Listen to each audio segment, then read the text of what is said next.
Me preguntaba esta mañana en el grupo alemán, estuvimos estudiando con Tamina y ella nos hizo como ¿cómo se llama? Un brainstorming, dijo.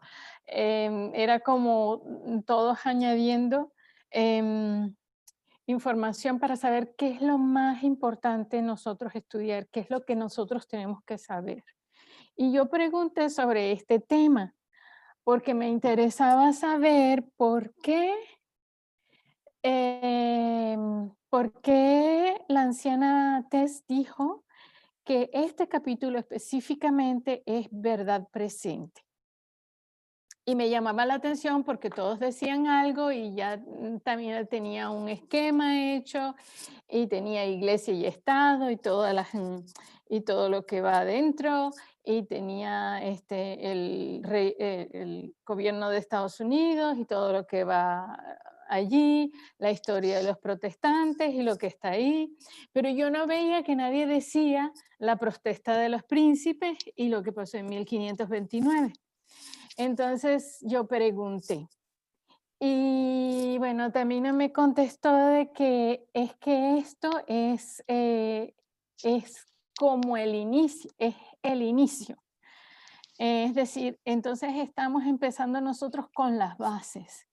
Y yo personalmente no entiendo, em, o sea, yo lo acepto porque lo dijo la anciana Tess, pero no he encontrado conseguir el nexo. Creo que hay alguien con un micrófono abierto. Si lo pueden cerrar, por favor. Gracias, muy amable. Y, y yo personalmente no he encontrado entender em, ¿cómo se aplica esto a nuestra época?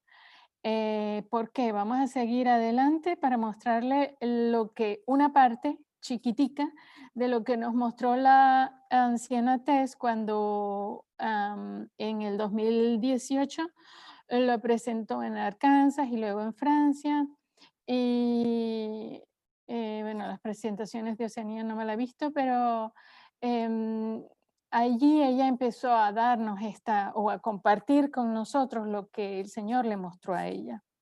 Una de las partes del estudio del 9 de noviembre es esta partecita que es donde comienza el estudio en 1529 con 490 años que nos llevan hasta 2019.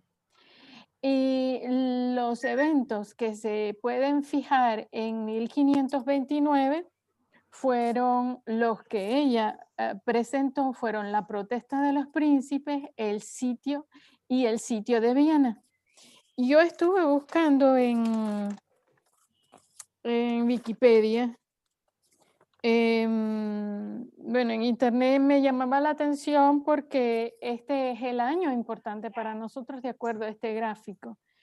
Y, y yo me preguntaba qué pasó en este año, en 1529. Algunos los he citado en porque he tratado de ordenar el estudio de acuerdo al título que teníamos, que era los turcos,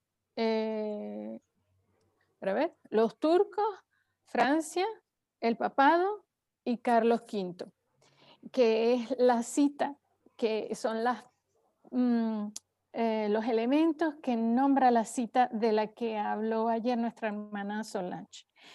Pero a mí me llamó la atención saber qué fue lo que pasó en 1529.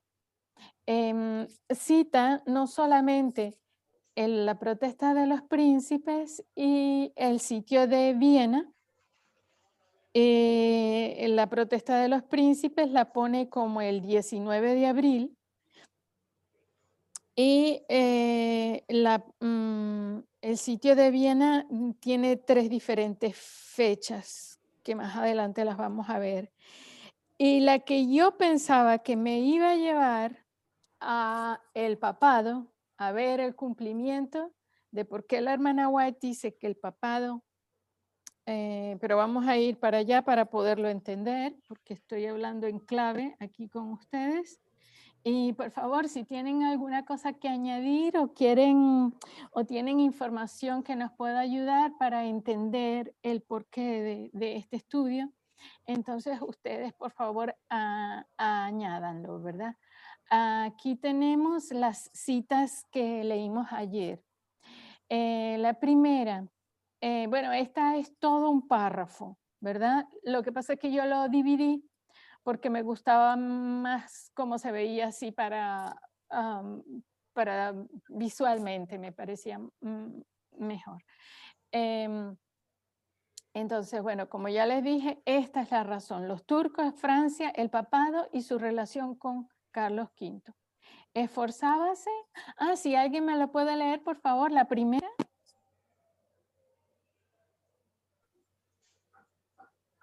Yo leo. Sí, gracias. Dice, esforzábase Carlos V por aniquilar la reforma, pero muchas veces, al intentar dañarla, se había obligado a desviar el golpe. Vez tras vez había parecido inevitable la inmediata destrucción de los que se atrevían a oponerse a Roma, pero en el momento crítico aparecían los ejércitos turcos en las fronteras del Oriente, o bien el rey de Francia o el Papa mismo, celosos de la grandeza del emperador, le hacían la guerra y de esta manera, entre el tumulto y las contiendas de las naciones, la reforma había podido extenderse y fortalecerse. Sí, muchas gracias. Bueno, y aquí está la razón. Estos tres distracciones, si lo podemos llamar así, fueron los vehículos que el Señor en ese entonces utilizó para que la reforma pudiese extenderse. De acuerdo como yo lo entiendo, esto sería importante nosotros saber porque tendría una aplicación para nosotros hoy de saber qué vehículos puede el Señor utilizar o cómo el Señor puede utilizar la situación en el mundo, si lo puedo decir así, para que podamos, para que se pueda extender el mensaje y que no se nos frene de dar el mensaje al mundo.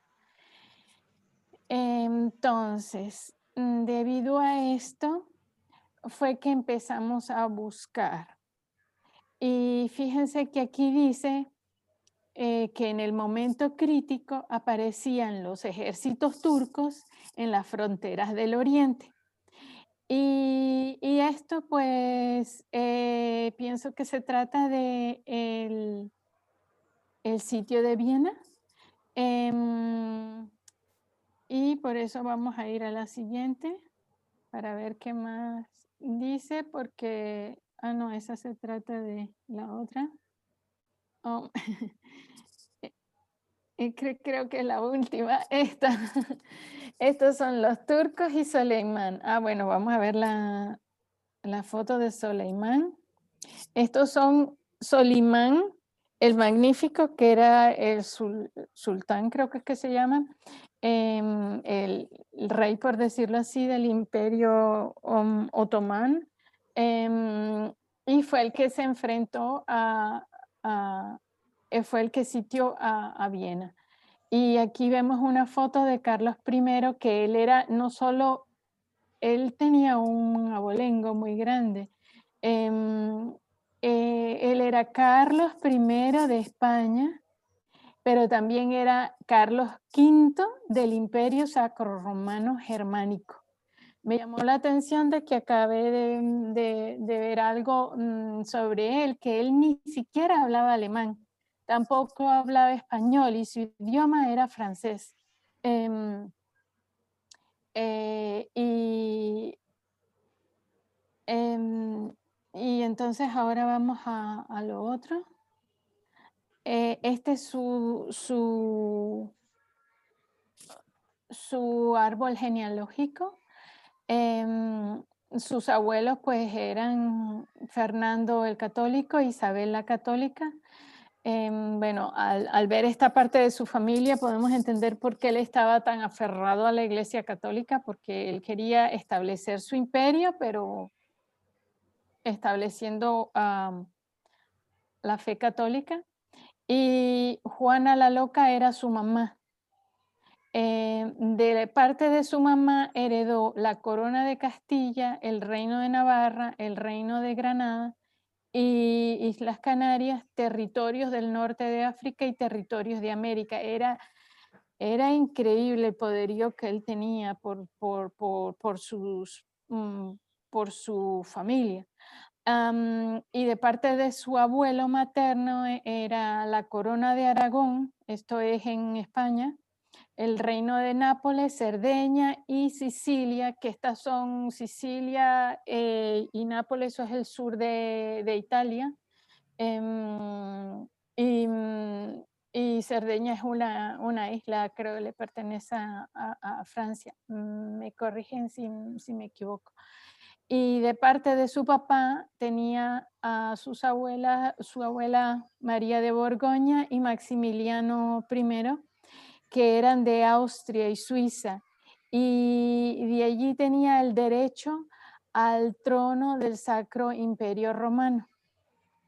Su papá era Felipe el Hermoso y a través de él venía el derecho a los Países Bajos y algo tiene que ver con Francia, pero esto no lo entiendo porque dice aquí el Franco Condado. Bueno, esta es la jerarquía de Carlos V, al cual se enfrentó Lutero él solito.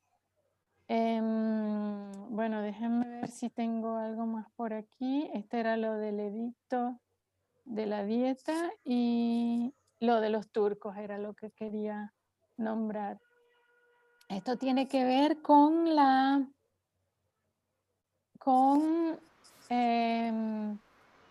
parte de la cita del espíritu de profecía que tiene que ver con los turcos.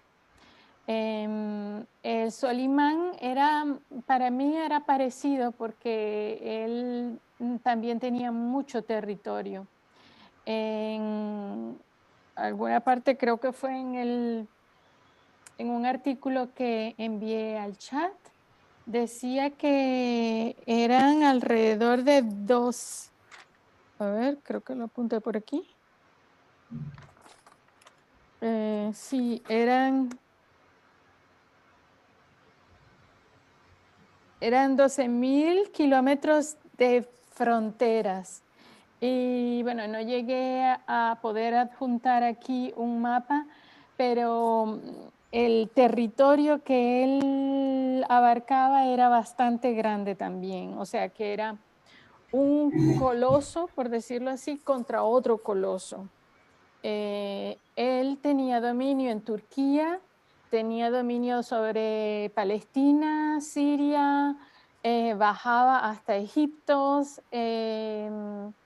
y no sé si me pasó alguna, pero también llegó a subir hasta Hungría. Y bueno, si alguien me puede ayudar a leer esto, por favor. Yo leo.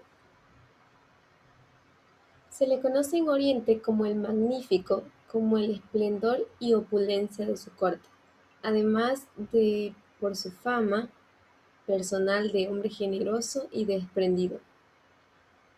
Entre turcos y árabes se le llama Kununi.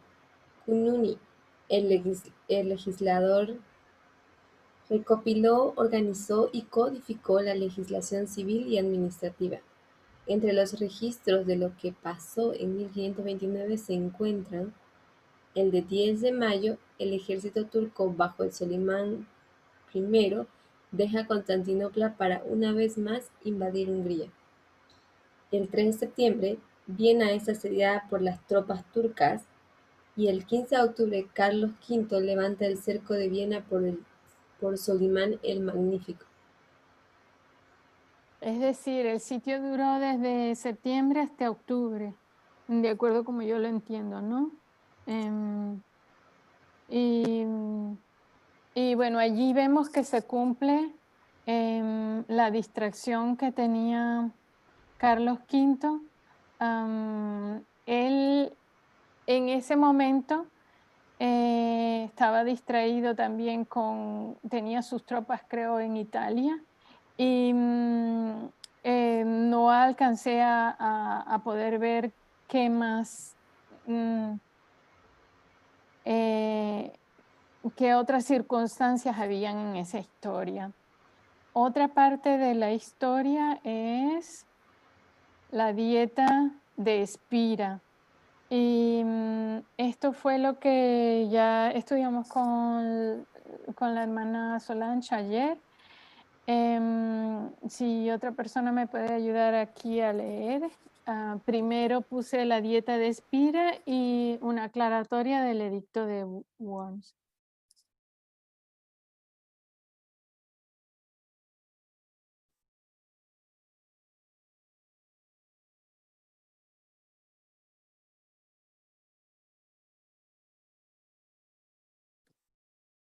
¿O leo yo? ¿O como quieres? hermana. Sí, porfa. Dieta de Espira, 19 de abril. Protesta por la restauración del edicto de Worms.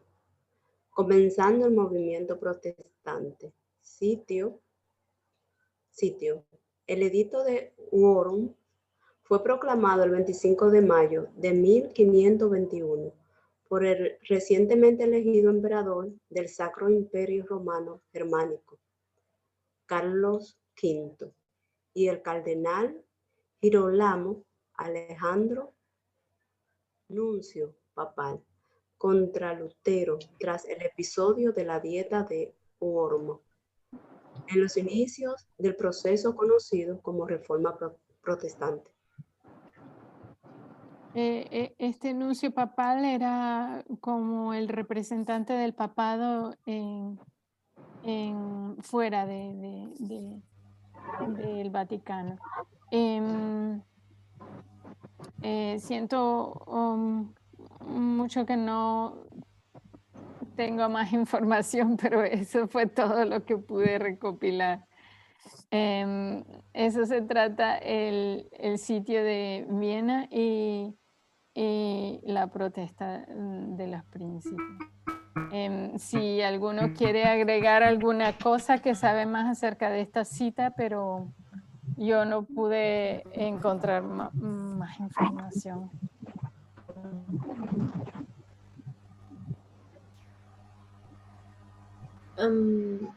Aquí en esta cita lo que sí me parece importante es esa parte donde dice, en el momento crítico aparecían los ejércitos turcos en las fronteras del oriente. Entonces nosotros vemos que por ubicación, por mapa geográfico, Turquía estaba al oriente del Imperio Alemán y Francia, él estaba más bien al occidente, ¿sí? Y el Papa, él estaba más bien en el centro mismo. Geográficamente nosotros lo podemos marcar en Italia, al norte, ¿no? Pero era un asunto para el Imperio Alemán, era un asunto interno como también lo era externo.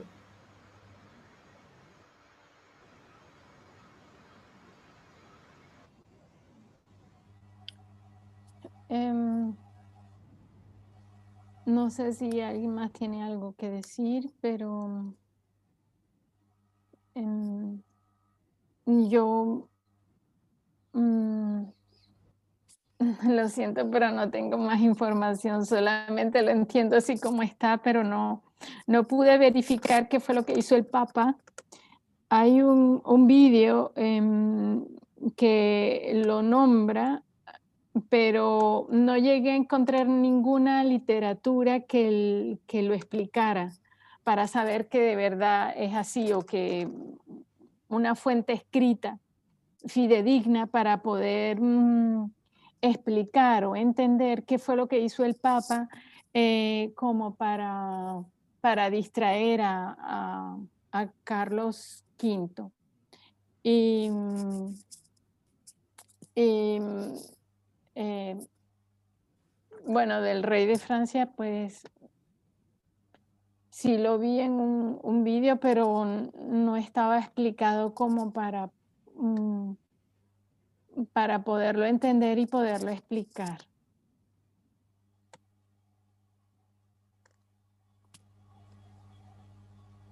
¿Alguno encontró algo, más información o algo para añadir?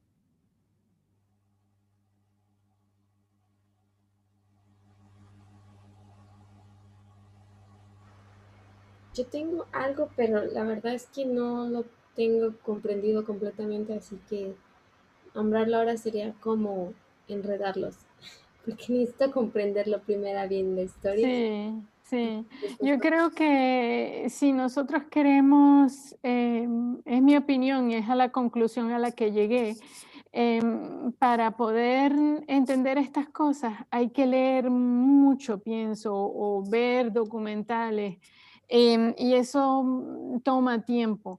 Tenemos que tener un poquito más de tiempo para poderlo entender y para poderlo explicar.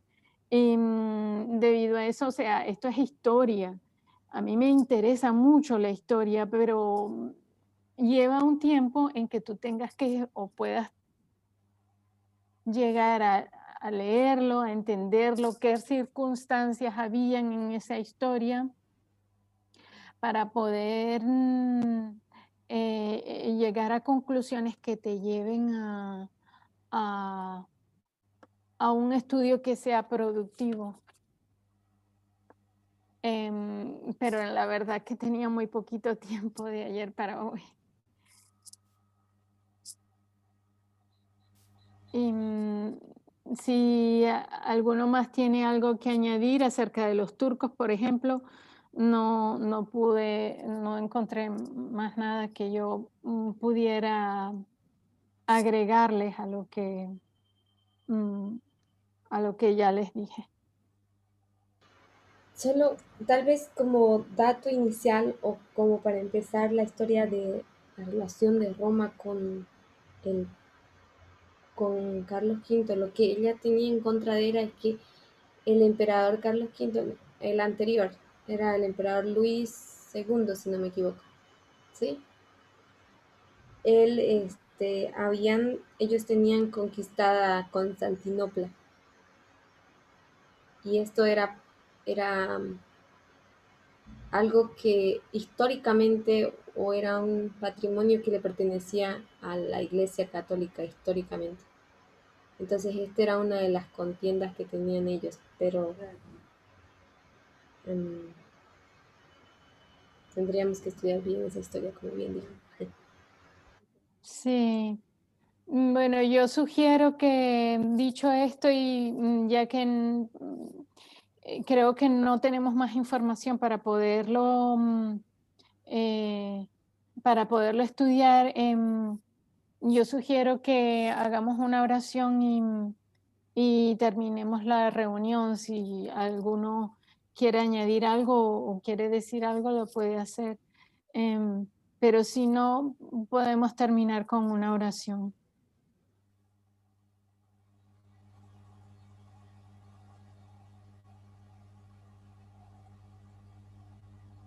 Bueno, Yo había bueno, he visto un video, sino que duraba como casi una hora y creo que no pude acabarlo, pero de hecho el rey, ¿no?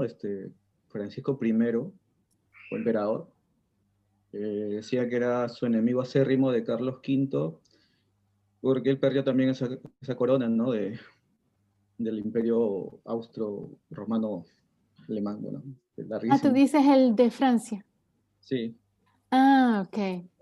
Sí. ¿no? Y de Eh, hecho decía que Carlos V era todo lo opuesto a Francisco I. Parecía que hasta los estereotipos eran en ese tiempo también como ahora. ¿Por muy qué? importantes, ¿no? Muy ¿Por importantes qué? porque uno era de rostro, dice, agradable y el otro no lo era. Carlos V tenía el mentón un poco largo, eh, el otro era muy inteligente. Carlos V no lo apreciaban tanto como eso porque incluso había gente que se burlaba de él. ¿De Eh, Carlos V? sí, y yo Sí. más bien me quedé sorprendido porque empieza con esa historia, o sea, el documental, ¿no? Wow. Y, Ay, sí, lo puedes compartir. Ah, se me olvidó una cosa. Sí, sí, puedes compartir ese documental o nos puedes comentar otra cosa más. Creo que sí, terminó su idea. y de hecho, Carlos V fue también enseñado por un sacerdote, fue su maestro de niño, y él era muy religioso, dicen, ¿no? Ujú, Y, bueno, no era tan popular entre el pueblo, ni incluso cuando llegó a España para tomar, ¿no?, el trono, nadie lo ujú, conocía, ujú. lo vieron y como que no impactó, ¿no?, su presencia. Sí, no Como lo hacen otros, reconocieron. exacto, como hacen otros que llegan y creo que toda la gente está que saluda y están ahí alegres, ¿no? Ajá, Pero era una persona particular, ¿no?, él. ujú, Y Francisco era todo lo opuesto, ¿no? Era muy popular ujú. y eso me pareció, no sé, un poco extraño por el tema de que era un documental más por las guerras, pero Sí. empiezan con eso, ¿no? No sé, más adelante seguro ellos Ujú, le darán la importancia a esas partes por algo, ¿no? Pero ujú. es lo que yo pude ver, pero falta ver, ¿no? Todavía. Y la razón por la cual, por lo que escribiste lo que escribiste que ahora no recuerdo, pero tenía que ver con el conflicto de los siglos, escribiste, allí vemos la vigencia del libro del conflicto de los siglos, pero, Ah, claro, lo que pasa es que justo en la clase dijeron que si vemos ahora el movimiento, el último movimiento, ¿no?, protestante, ujú, ellos no quieren cambiar la constitución, ellos la quieren interpretar como sí, cristiana. ujú, Y en el tiempo de Lenahuay sí querían, mediante proyectos, cambiar la constitución, ¿no? ah, Y ella escribe eso, ¿no? Que va a haber leyes y la ley dominical y todo ese tema. Pero ahora no mm, se ve eso. Entonces, si no, tú ves la actualidad, no hay un no. movimiento como en el tiempo de Lenahuay.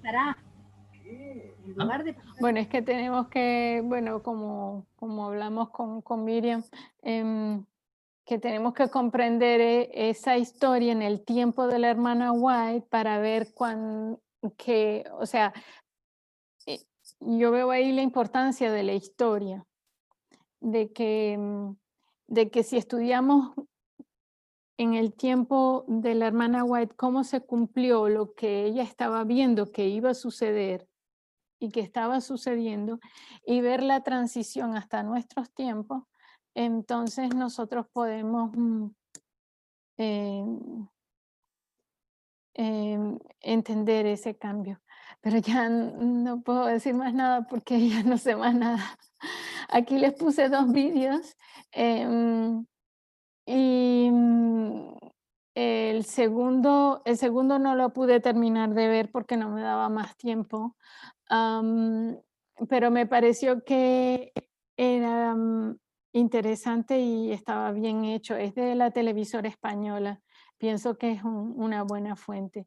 Y estos son dos. El primero, que se llama El corazón perdido de Suleimán el Magnífico, da una imagen de cómo sucedió que Suleimán aquí lo escribe de una manera y el artículo que envié en el chat lo escribe de otra manera, que es el sultán que llegó a sitiar Viena. Y, y, ahí veía nada más eh, como un nexo entre los musulmanes y los europeos y la manera como ellos como ellos lo presentan, ¿no? A manera de que, de que, mm, de que es bienvenida esa unión o ese nexo entre ambos, entre la gente de Hungría y los musulmanes que fueron los que los ocuparon en ese entonces. Hay algo que a mí me parece importante que lo sepamos y es que en alguna parte la anciana Tess dijo que nosotros hacíamos muy rápidamente aplicaciones y que teníamos que estudiar o saber mejor, o por lo menos así lo entendí yo, saber mejor el, la historia para poder después luego hacer aplicaciones. Y creo que, bueno, al ver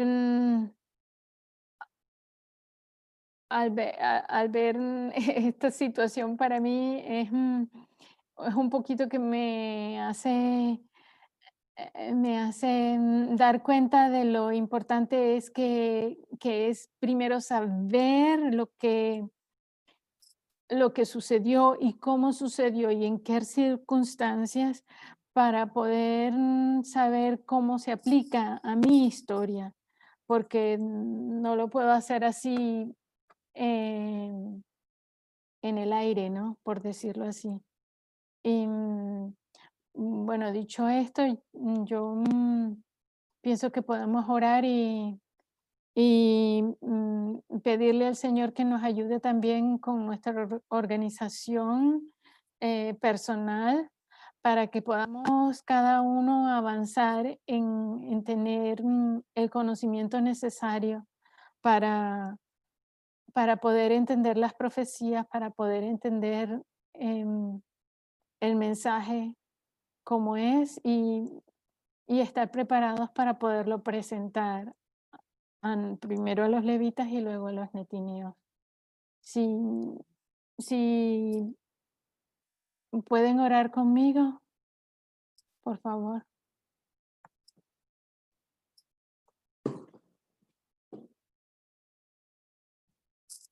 ¿Alguno quiere orar o oro yo?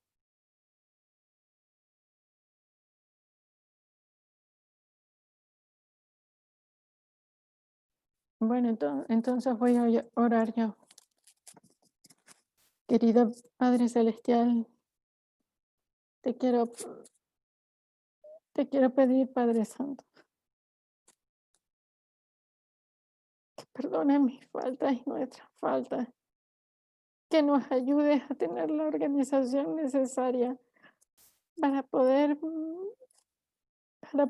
profundizar en la historia y en la belleza de este mensaje, que podamos tener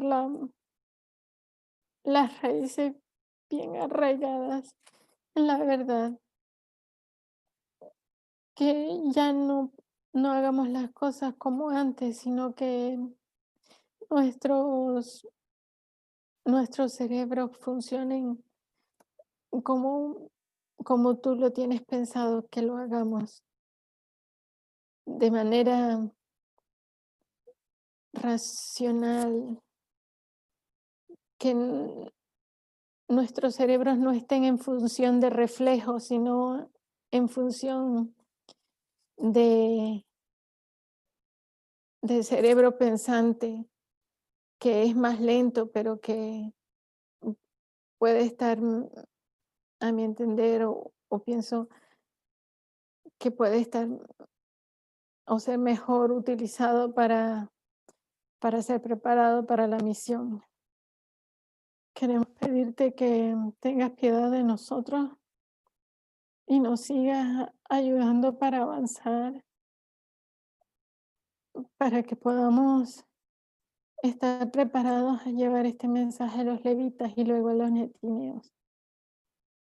Ayúdanos, Señor, a hacer los cambios que sean necesarios en nuestras vidas personales, en la organización, para que podamos, estas reuniones puedan ser de bendición y para que no tengamos raíces en el aire, sino que estemos bien afianzados a la roca que es Jesús.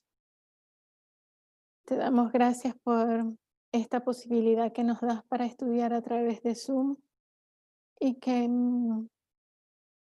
tú bendigas nuestros programas y que podamos ajustarlos conforme al tiempo en que vivimos, al tiempo en que tenemos y a las necesidades que como pueblo tenemos que, a las necesidades de estudio que tenemos que cubrir. Te damos gracias por todo, Señor, y que nos prepares para poder estar preparados para la formalización, para que el incremento de conocimiento lo podamos entender y afianzar en nuestros corazones. Y para que no nos vayamos a quedar en el camino, Señor. Para que no seamos infieles o para que no nos perdamos, Señor.